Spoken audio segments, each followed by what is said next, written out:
Hi, friends. I'm Kathryn Korostoff, and I'd like to welcome you to another episode of Conversations for Research Rockstars.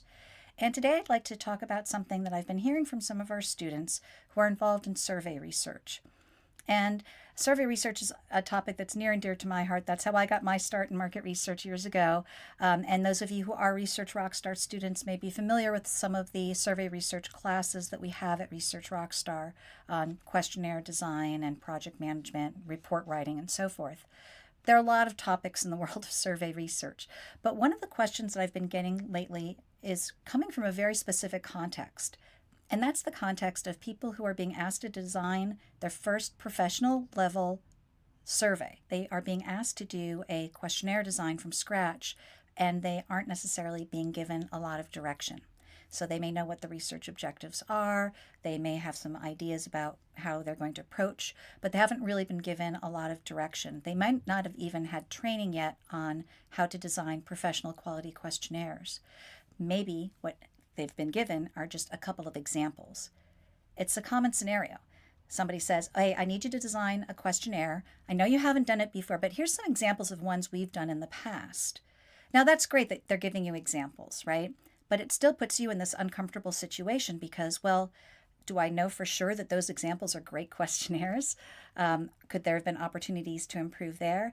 And I see things in that questionnaire that maybe I wouldn't have thought would be appropriate if I'm trying to collect high quality data, but I don't know what the theory is behind it. I don't know why the question was asked this way. So I know it can be really stressful if you're being asked to design a professional quality questionnaire, but you haven't had time yet to have any training. You're just being given some examples, and maybe you're not even sure if those examples are awesome. So let me talk about one of the biggest issues that I see new researchers getting into that can unfortunately derail their questionnaire design process. When we're designing questionnaires, of course, one of the things we have to do is write questions. And we know that the questions have to support our stated project objectives.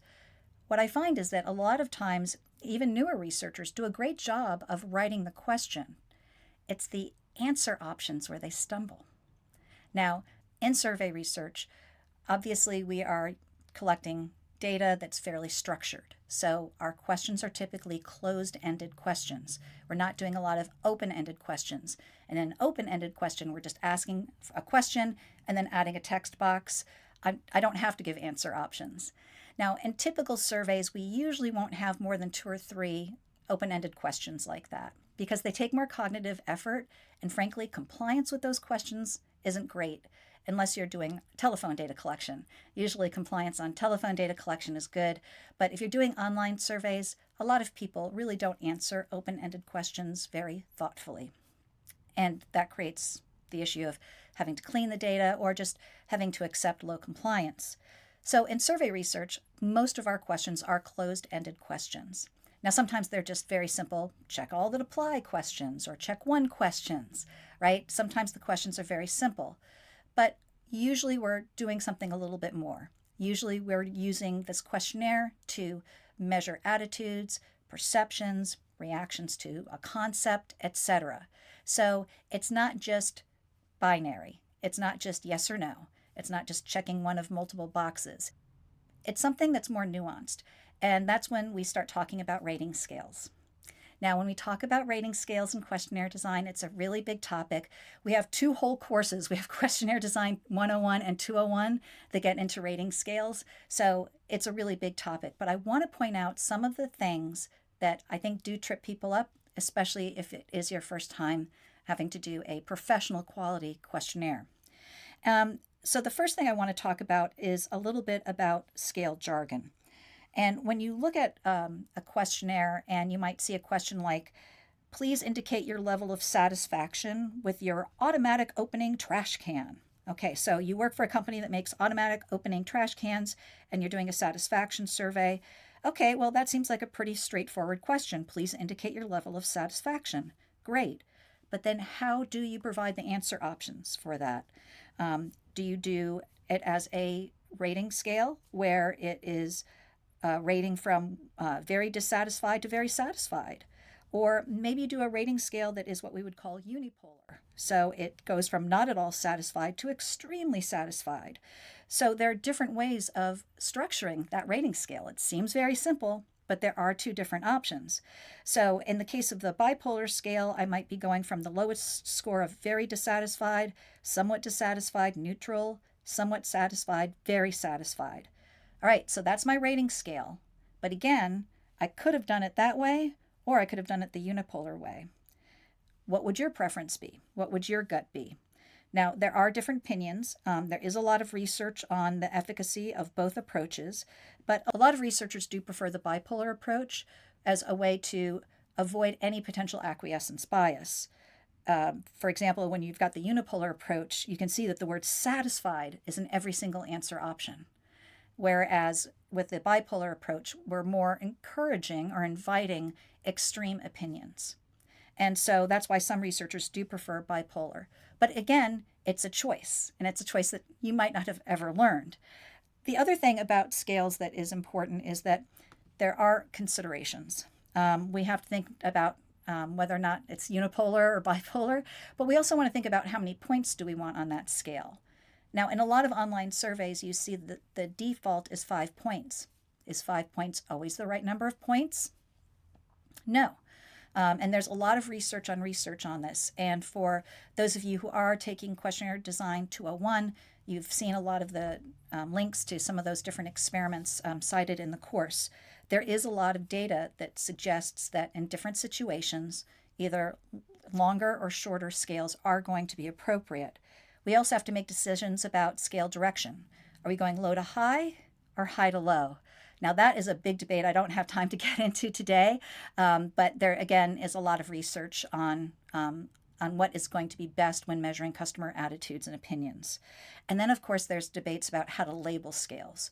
So the whole scales topic is really, really big, but I want to just focus for the next little bit on what the scales are. Now, when we talk about rating scales, one of the phrases that you'll often hear is Likert scale. And Likert scales are a type of rating scale. And a lot of people sort of assume that all rating scales are Likert scales, but they're not. The Likert scale was actually named for a very specific gentleman who was doing very specific research about measuring attitudes. And so the common 5-point scale that you see described as being a Likert scale typically is an agreement scale. So from strongly disagree to strongly agree. So you're showing people a number of statements. Tell us your level of agreement with these statements about your automatic trash can. And people for each statement are going to tell us whether or not they strongly disagree, neither disagree or agree or strongly agree. And that would be a rating scale. Now, I do want to share one little piece of research trivia with you. It is commonly referred to as a Likert scale, but actually, if you ever hear somebody call it a Likert scale, they are factually correct. The gentleman for whom the scale was named, his name actually was Rensis Likert, and he was a very famous sociologist, and he's the one who was the first to create this scale and document its use, and it really became very popular in both psychology and in market research. But whatever you like to call it, Likert or Likert, it is a very common type of scale. And there are a lot of decisions that we have to make even once we decide that that's the kind of scale that we're going to use. One of the big decisions we have to make is about how many points. Am I going to be doing a 4-point scale, 5-point, 6, 7, 10, or 11-point scales? So if you've done Net Promoter Score research, you've probably seen 11-point scales. Outside of Net Promoter Score, we typically don't use such long scales. So for a lot of researchers, the real debate is it going to be 4 points, 5 points, 6, or 7? And that, of course, gets into the dilemma of, do I want an even number of points or an odd number of points? This, again, is almost a religious debate amongst people who do survey research. But there is a lot of existing research on research that I always encourage people to read. And based on my experience and my takeaways from the research, I feel very confident that in most cases, an odd scale is going to give me the most accurate data. Because if I take away that midpoint and I force people to have an opinion, I might be forcing an opinion on something they truly don't have an opinion about. I mean, you might be measuring satisfaction with automatic trash cans, and you know what? There might be some satisfaction aspects that people really don't care about. Their honest answer is neutral. And so forcing them to have either a positive or a negative response is basically forcing them to report something that's not true. And so I'm in the camp that says, in most cases, not all cases, but in most cases, I do prefer an odd scale. So I would choose a 5 or a 7-point scale because I believe that giving people a midpoint is important to data quality. Now, some skeptics will say, oh, then everybody's just going to always pick the midpoint and you're not going to get any data. They're just going to click that middle point, all through an online survey. Or if they're doing a telephone survey, they'll always pick 3 instead of anything else. Actually, that's not been my experience. You will get some people like that, but mostly not the case. I've never actually had a project where I found that there was an inordinate number of people who are taking the easy way out by just doing the midpoint. Now, I will say that many years ago, I used to do more paper surveys. I did see more of it then. But online surveys and phone surveys really hasn't been an issue for me. So you do have to make that decision, though. And when you are looking at the samples, if your colleagues have given you samples of questionnaires from the past that they've used, note, did they use even or odd scales? If they used even scales, ask them why. Maybe there was a particular reason. And so always happy to learn. We should listen. But if they don't have a strong reason for why they took out the midpoint, it might be a good idea to consider putting it back in. So it is an important decision we have to make with rating scales. Are we doing even or odd? And how many points are we going to have on that scale? Now, the question about 5-point versus 7-point scales. When you look at a lot of online questionnaires, especially, you do tend to see a lot of 5-point scales. And 5-point rating scales, again, super common. However, depending on what your topic is, you could be better off with a 7-point scale. There has been a number of research studies that actually showed that in cases where you have a topic where people do have a lot of variability in their opinions, that they will actually use all 7 points. And that's important. Now I'm collecting more granular data. Let's say I'm asking people about their experience with their automatic trash cans.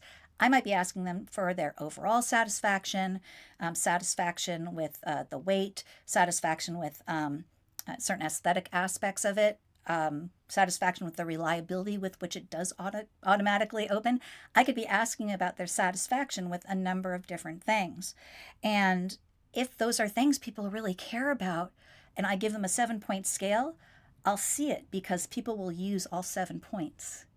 But if I'm collecting my data with 7 points and I can really see that the answers are clustered, people are just staying neutral, or people are staying at both ends, maybe there's not that much variability, and I could have done 5 points instead. But if you're doing a topic where you think people are going to have a lot of variability in their attitudes and perceptions, why not give them 7 points? It's not like it's a difficult task. Cognitively in an online or telephone survey, the difference between completing a 5-point scaled question and a 7-point scaled question really isn't that big a deal. But for us as the researchers, it can be a big deal because now I'm getting more granular data. I might get more interesting patterns out of that data. And so that's great. And then if I think it's going to be a lot of variability and it's not, well, then when I get to data analysis, I can always consolidate down to 5 for the purpose of reporting.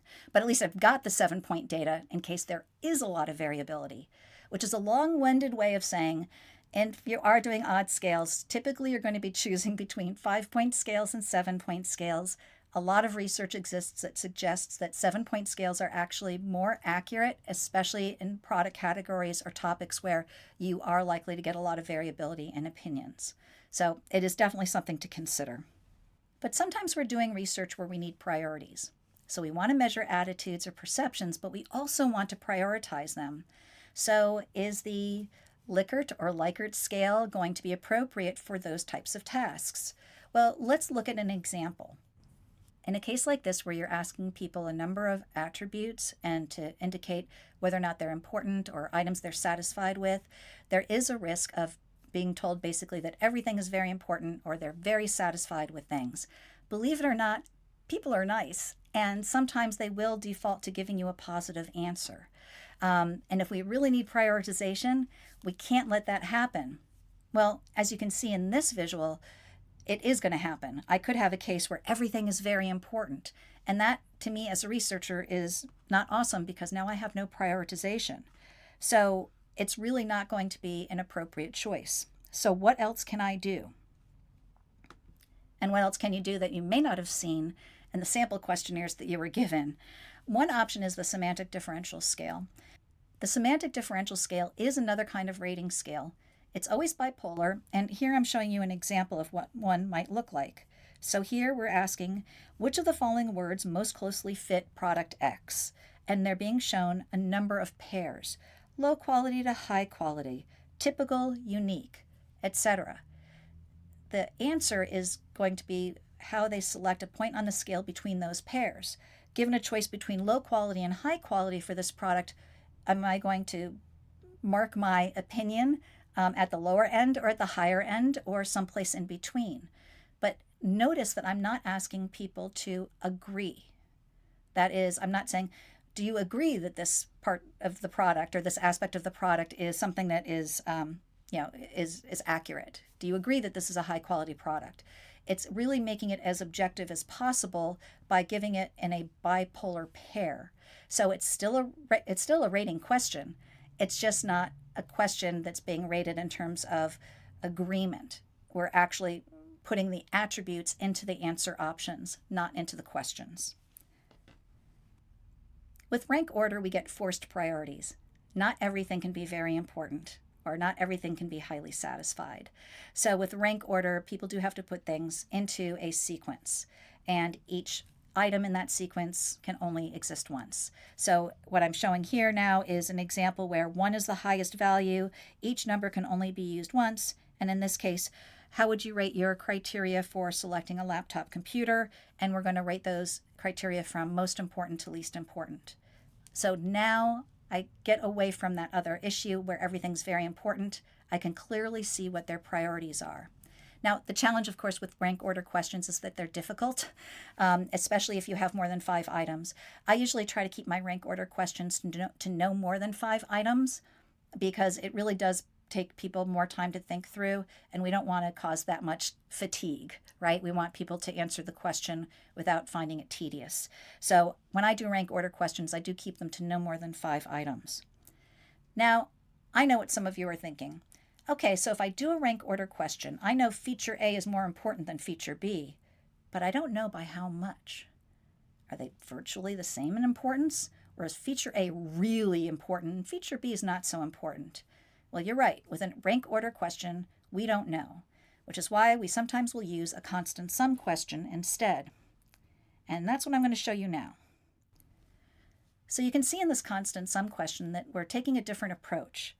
Using 100 points, please assign a number of points to each of the following 5 items based on their importance to you when selecting which laptop computer to purchase. If an item has no importance to you, give it a 0. The total across all 5 factors must equal 100. And of course, if you're doing an online survey, it's self-correcting for that, and they'll get an error if they put in points that add up to 200, right? It'll let them know. Now, we're not only getting the order of importance, but we know how much of a gap there is. And we know if some items are really just not important at all. And the other thing is there can be ties, which could be true. In terms of buying a laptop computer, maybe for me, it's a tie. The number of points I would give the quality of the built-in webcam might be the same number of points that I would give to the weight of the laptop. And that could be valid data.